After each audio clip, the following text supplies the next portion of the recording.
how to get your Airbnb listing to trend on Airbnb. Yes, it's possible. My name's Rakidzich. This is Airbnb Automated, and let's get you on the first page of search.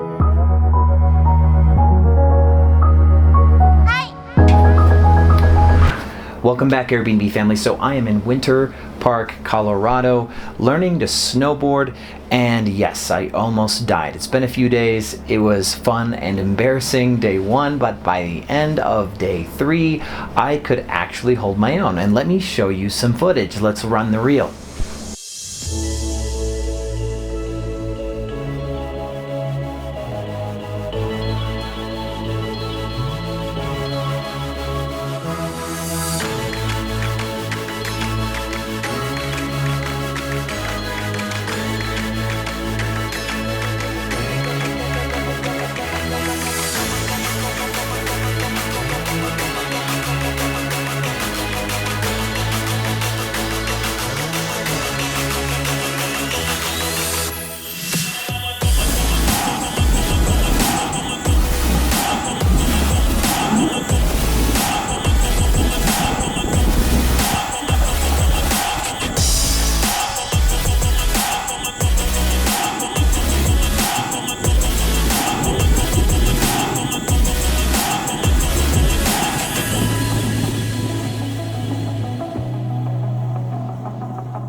First off, like the video, you know the drill, helps with the channel, helps the video perform, and subscribe if you're looking for content like this on how to build an Airbnb business. You found the right place. So why am I bringing this up? I've actually had a lot of people ask me about how to create a listing, but when is the right time of the year to create a listing, and kind of what are the implications of that? Because we all know that every market has like peaks and then it has valleys. Like no single one city that I know of makes the same amount of money every single month of the year, right? So there's peaks and then there's slow seasons.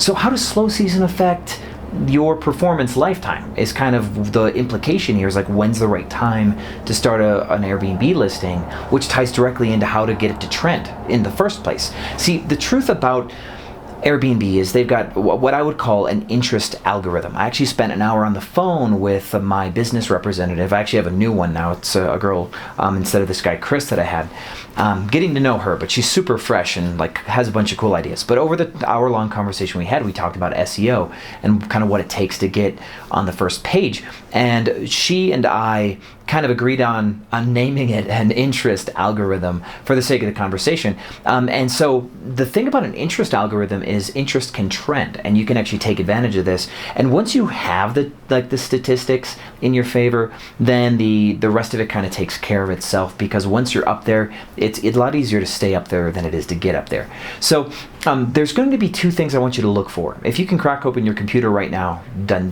do it. Go for it. I want you to search as a traveler. I want you to get off your host account, and I want you to act like you're a traveler looking for places, and like search in your own backyard. You can actually check your listings for these 2 things I want you to look for. First is there's going to be like a gem icon. And where you're going to find this is when you go to preview a listing and you go to check availability and check the different dates, which is kind of in the bottom right side of the of like the whole like preview, where you can check dates and it'll give you like a price quote. Well, below that price quote, it'll have like a gem possibly, and it says a rare find. This place is usually booked. That's number 1 for the trending algorithm. And number 2 is you could see an eyeball. That eyeball says 105 people are like looking at this one this week or whatever, and the high amount of views gives that like little eyeball icon, and that's the number 2 part of the trending algorithm. So we're going to play with these 2 in a second. There's other things that the Airbnb business rep would like you to know, which is that, of course, you get a new listing boost, which we've all talked about before. It's been advertised as 3 months, but somebody says it's been shortened down to a month. And I've got actually another theory here, too, which is she said that once you have 3 reviews, you will get a star rating on your listing. They will not show if you have 1 5-star review. It's not going to show that you're a 5-star listing. You need to get 3 reviews, and they do this just to average it out. In case you have like 1 bad review right away, you're not like damned to your 1 bad review, right? So they wait till you have 3. Once you have 3, then you can start getting an SEO based around your reviews, right? Based on the quality of your reviews. I have a feeling that your new listing SEO boost wears off when they activate your review-based SEO. Make sense? Because the reason why they're giving you like a new listing boost is because you don't have reviews. So when the reviews come and you have them, then that boost will go away. That's what I'm thinking is happening.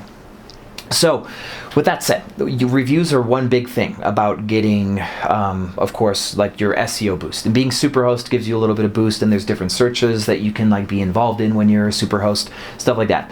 Now, the two though that we want to game here, that we want to kind of manipulate and get like high like performance on, will be that rare find gem and that viewed a lot. So how do we do that? Okay, so let me teach you how I do this. And a part of it's pricing strategy, and a lot of it is the marketing. So first, to get the views, you need to have the base like line of your listing set up appropriately. You need to have a good thumbnail photo, and Airbnb actually calls your thumbnail photo the hero photo. Isn't that kind of a cool little bit of lingo? And then your description has to be inviting and has to like garner clicks.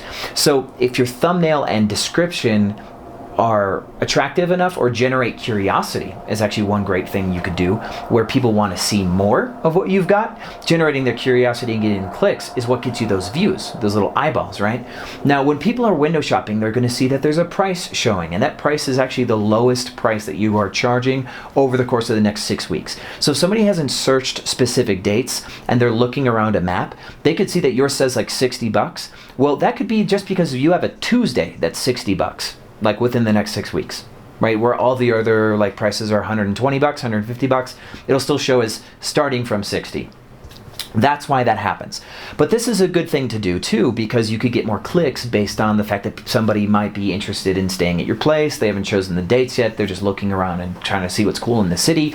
Window shopping is important. So that rare gem that like places usually booked, you'll also need to use some form of elegant pricing strategy to stay 100% full, if at all possible. Now, I know a lot of you don't want to drop your prices, but let me tell you, if you are not on the first page of Airbnb right now and you have a listing, right, and you want to keep that listing and want to have it succeed, you're going to have to do some stuff that's not awesome in order to get onto the first page. You need to spend about a solid month making sure that every single day that you can have booked gets booked. And you want to make sure that you're getting a lot of views on your listing. And so those are the two things I want you to focus on. And my advice for you, yes, is to drop your rate. And I'm sorry if some of you don't want to do this, but it's kind of like the hard truth, because it's the way the Airbnb algorithm works. If you want to get on the first page, you have to stay full, nearly 100% occupied, have a lot of views, and then have positive ratings. And you have to have a good response time and follow all the other basic SEO stuff. So before I go any further, let me just put a link right now in the corner that you can click. We actually have a free course module on SEO. You can have the full thing. This will be part of the course that I'm selling, but we decided to give this one module away for free because I think for you hosts, it matters. So now trending, this works because when you're up there, you're trending and you'll get more views. You'll get more SEO boost. Being on the first page leads to more views, which leads to more clicks, leads to more bookings, and it's a lot easier to stay up there. You could of course lose that, but if you run a good pricing strategy and always loyal to staying nearly 100% full, you should never really have to worry about that. I've got like my best performing listing in Houston. We cash flow like 100,000 per year. And when I was on the phone with my business rep, I went to search Houston, and not only did it come up on the first page, it was the very first listing I saw. And I don't have it saved like in a wish list or anything like that. It just arbitrarily popped up as the first one, which is cool. One thing that I learned that was actually super cool on this call, free nugget for you here too, and this one surprised me, is when you're searching for a place to stay, Airbnb will take your past history of where you've stayed before as a metric in which to decide what to show you for your future searches. So part of Airbnb's algorithm is your like previous stays. So this means that it's not entirely under your control, because as guests search for you, some will get you on the first page and some won't, but that's based on their previous histories. So now the question is, when is the best time of the year to start a new listing? Because if that first month doesn't perform well and you don't get full and you don't have views, then the permanent life cycle of your Airbnb listing could be diminished.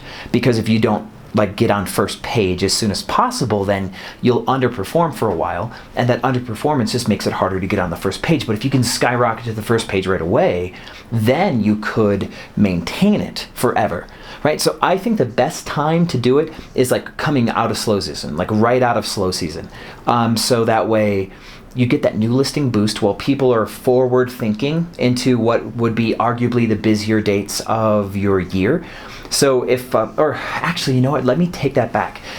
City to city, this will change. So I guess this should be the disclaimers, but coming out of slow season is a strong general rule of thumb, but 30 to 60 days before the peak season is probably the best. A lot of Airbnb travelers actually book within 30 days of arrival unless it's a big group. So if you're a big home, you want to be exiting slow season with your big home and activating like right on that cusp. So as people are like on the upswing of travel, your big house where people are booking 3, 4, 5 months in advance, you now like have eyes on you like as soon as it matters, right? But if you do studios, 1 bedrooms, people travel within 30 days. So you want to actually like activate your listing like 30 days before like the peak season. So as people are starting to like look forward, you'll get all that activity, right? So you'll get that epic new listing boost that like the month before everybody's coming to your city. That'll probably be the time that you'll get the most views and then the most bookings, right? Because if you get a high volume of views, and if you can gain the most views possible inside of 30 days,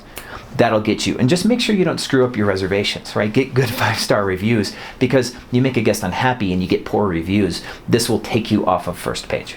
So I hope this is helpful. If you have more questions, refer to the SEO course module that I linked earlier, but you can also leave extra like questions in the comments. I read these. I might even do a new video because you asked for it. So thanks for watching Airbnb Automated, and I'll see you on the other side.